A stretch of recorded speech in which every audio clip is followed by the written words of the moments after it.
Guys, magluluto ako ng santol, ginataang santol.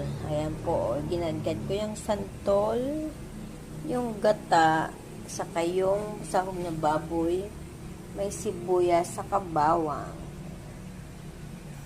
Ayan po yung sahog niya na baboy, pamamantikain ko lang po siya. Ayan. Ayan. Isayin na natin.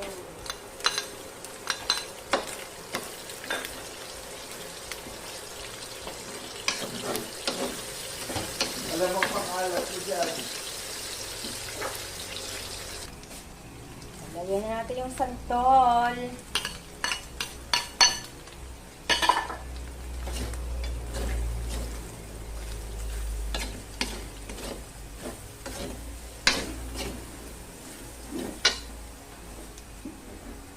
Yan, ibubuhos na po natin yung gata.